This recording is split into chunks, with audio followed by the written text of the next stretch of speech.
Jake Hager. I hate Jake Hager. Jake Hager versus Claudio Castagnoli. And I wrote, can Claudio make Hager acceptable? And the jury may still be out.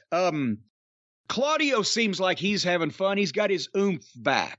He, was mistreated and beleaguered in the other place.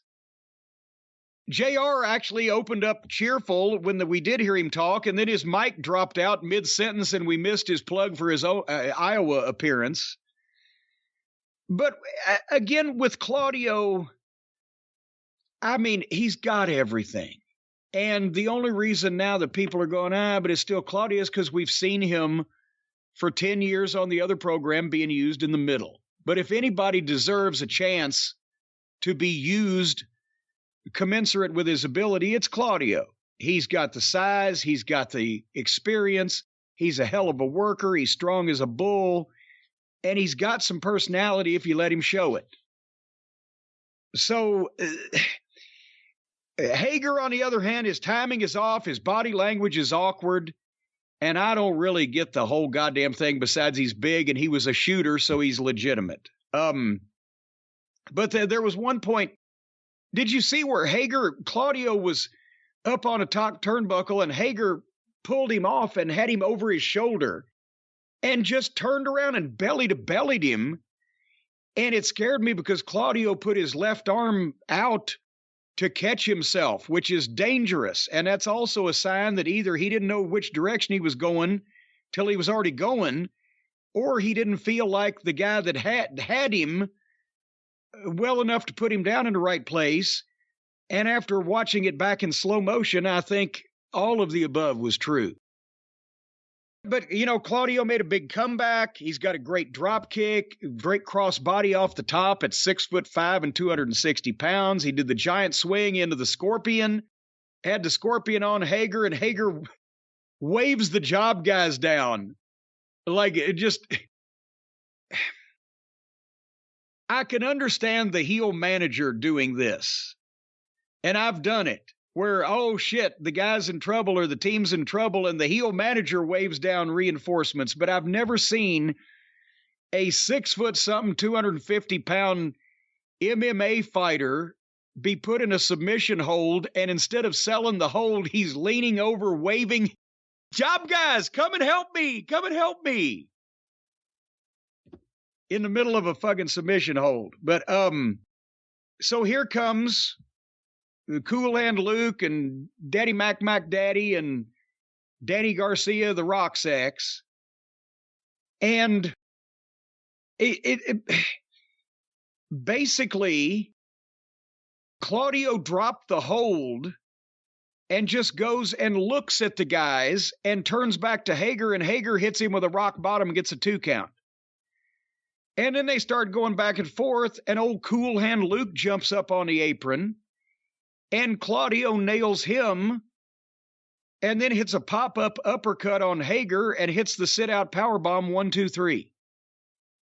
So as the right winner, it was a completely blah finish that wasn't even using the pieces of the chess game that were on the chessboard.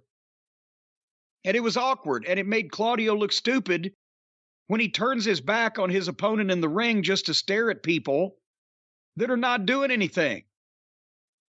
And again, this is possibly inexperienced booker or producers or whoever handles this shit. Thinking, well, we don't want the heels to interfere in front of the referee and bury the referee. Well, they should have had Knox out there for that. You can't bury the corpse. He's a zombie. But you don't have to. You still create some fucking excitement at the end if, boom, when Claudio got the Scorpion on Hager in the middle of the ring without him having to wave people down, aren't his friends watching? Here comes Luke and Daddy and Danny. And maybe as Claudio has got the fucking Scorpion and he's cranking up, he sees the first guy, Luke, jump up on the apron, and he lets go of the fucking Scorpion to fucking nail Luke off the apron. And he turns around, and Hager's still on the ground, and Hager As he goes to pick Hager up, Hager small packages him. 1, 2, but Claudio kicks out and comes back up, which makes Daddy Mac come up on the apron. And their fucking Hager is coming charging at Claudio, but Claudio ducks, and Hager can wipe Daddy Mac out with a big shot or a boot. Mac hits the floor. And then Claudio goes for a body slam, but Hager drops behind, goes for the O'Connor roll-up. Rolls up Claudio, gets 1, 2. Claudio kicks out. Hager goes head-to-head with Danny Garcia, who's up on the apron screaming at the referee. Hager turns into Claudio's kick to the gut and the fucking powerbomb. Boom.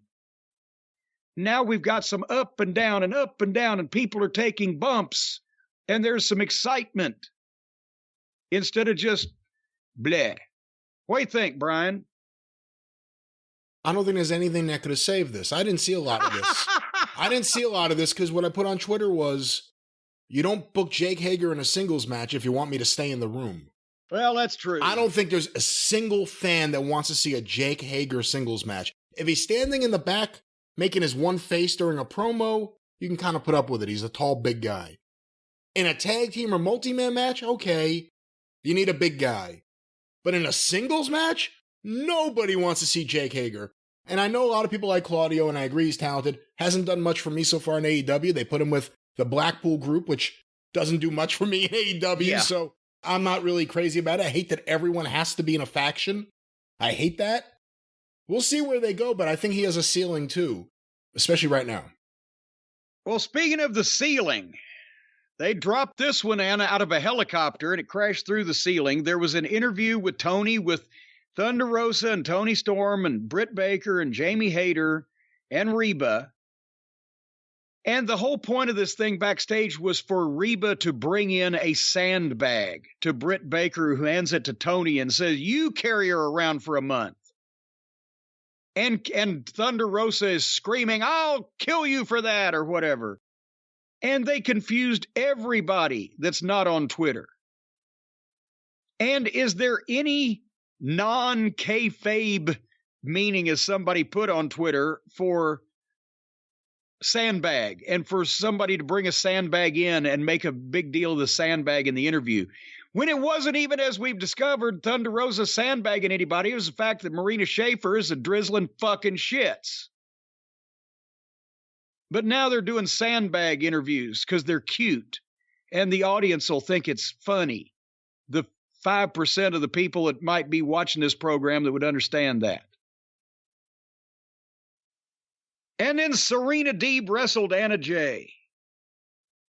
And then Tony Schiavone was in the back with Jane Cargill, Stokely Bivens, Malcolm Carmichael. What's his fucking name now? Stokely Hathaway. Stokely Hathaway. He can talk his ass off.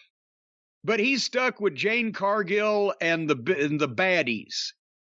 And as soon as I saw who was in the interview, I wrote shit or bitch.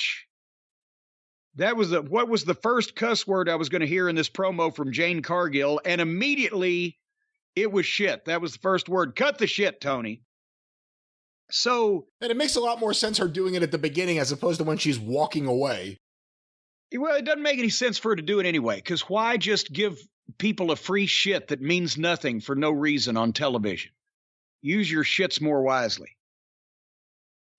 So Jane Cargill and Kiera Hogan don't like the other girl who is an interim baddie that Stokely has put in there. Then they talked about the Ring of Honor pay-per-view with the matches that we all want to see. Jay Lethal versus Samoa Joe, FTR versus the Briscoes, that we can't see on AEW programming because it's too cluttered up with fucking comedy.